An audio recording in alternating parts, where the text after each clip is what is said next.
Hello everyone, कैसे हैं आप सब। तो आज हम पढ़ेंगे from class 5th marigold chapter flying together. तो चलिए स्टार्ट करते हैं। Deep in a forest stood a very tall tree, it's leafy branches spread out like strong arms. बहुत घने जंगल में एक बड़ा सा पेड़ था। इट्स लीफी ब्रांचेस की जो ब्रांचेस थी, शाखाएं थी, ऐसा लगता था जैसे किसी की बहुत स्ट्रॉन्ग भुजाएं, आर्म्स मीन्स होता है भुजाएं, किसी ने बड़ी बड़ी भुजाएं फैला रखी हों। This tree was the home of a flock of wild geese, और इस पेड़ पे एक गीज का एक झुंड रहता था। They felt very safe there, वे वहाँ पे अपने आप को सुरक्षित महसूस करती थी। One of the geese was a wise old bird, उनमें से एक जो गीज थी वो बहुत बुद्धिमान थी, ठीक है, ओल्ड बर्ड थी वो। He notice a small creeper at the foot of the tree.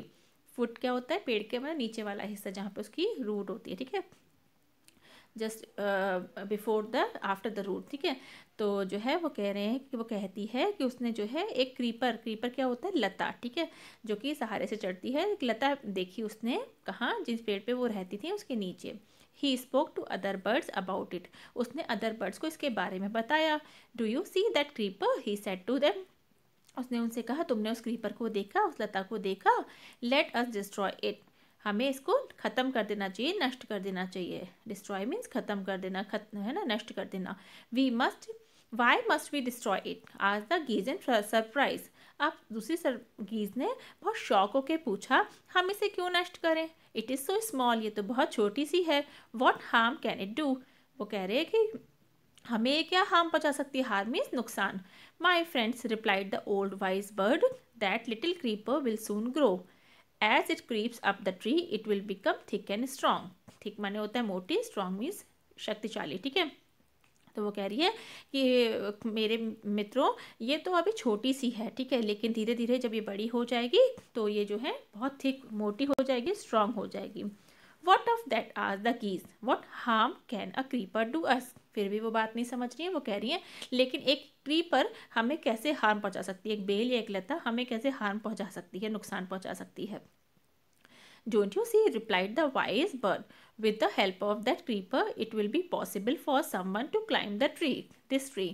वो कह रही है तुम देख नहीं रहे हो कि ये जो है क्रीपर है, ऐसा फ्यूचर में हो सकता है कि इसके थ्रू कोई कोई क्लाइंब करके पेड़ तक आ जाए। अ Hunter can come up and kill us all, Hunter कौन होता है, शिकारी। तो वो कह रहे हैं कोई शिकारी आ सकता है, हमें मार सकता है।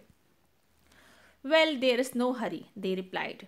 The creeper is very small. It would be pity to destroy it now. वो कहते हैं ठीक है, हरी में जल्दी। तो बर्ड्स कहती हैं कि कोई जल्दी नहीं है, अब ये बहुत छोटी सी है और हमें इसको नष्ट करने में अच्छा नहीं लग रहा है। Pity means we are not feeling good to destroy it, ठीक है। Destroy the creeper while it is still young, the old bird advised.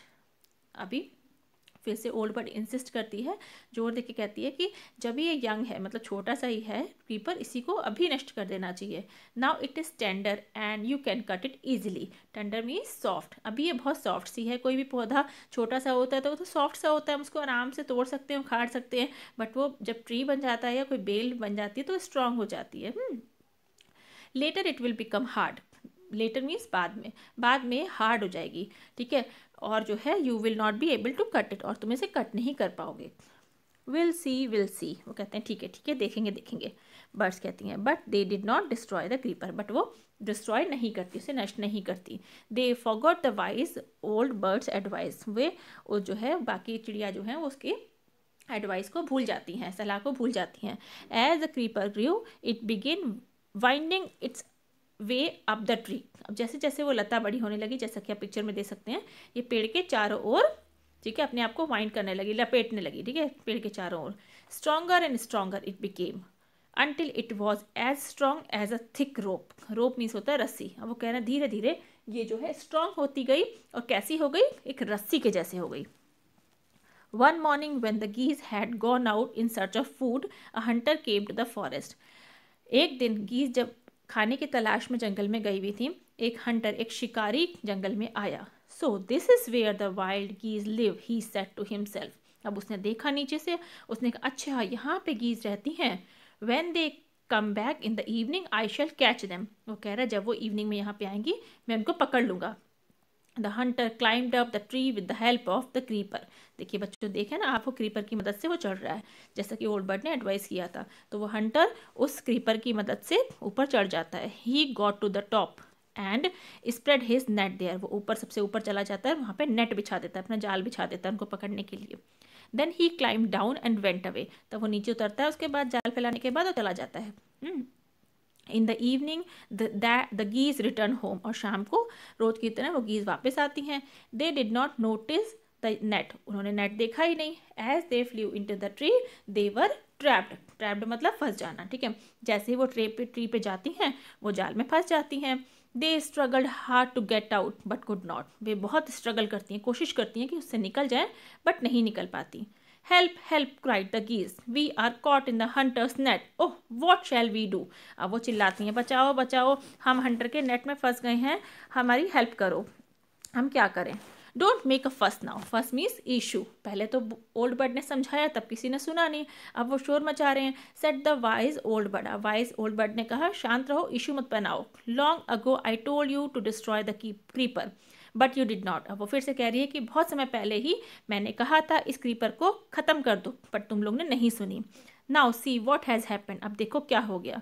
Tomorrow morning the Hunter will come back and kill us all.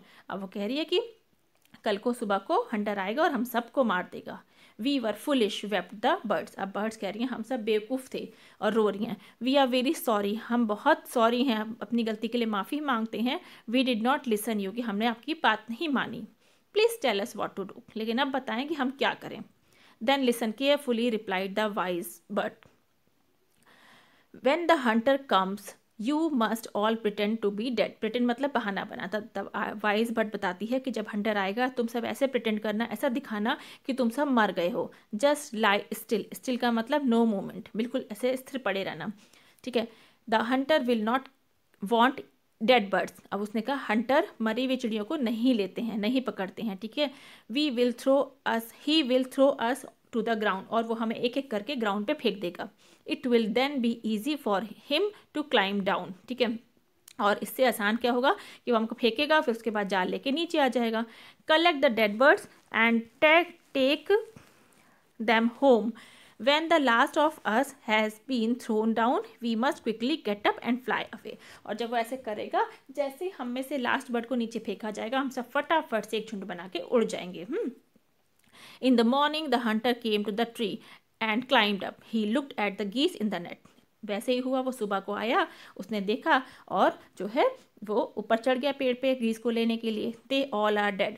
He muttered to himself. Muttered मतलब अपने आप से बातें करना। उसने कहा अरे ये तो सब मर गई। He threw them out of the net one by one. उसने एक एक करके चिड़िया को नीचे फेंकना शुरू किया। The birds lay still until the last one had been thrown down. सारी बर्ड तब तक शांत पड़ी रही, बिल्कुल स्टिल, बिना मूवमेंट के, जब तक कि लास्ट बर्ड उसने नहीं फेंक दी।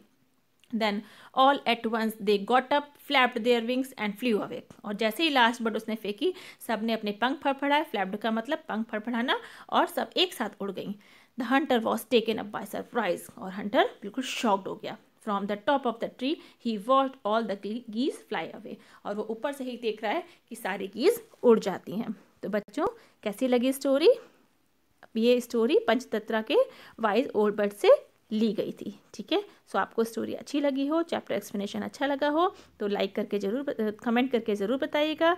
चैनल को लाइक करिएगा और सब्सक्राइब करना मत भूलिएगा। Thank you.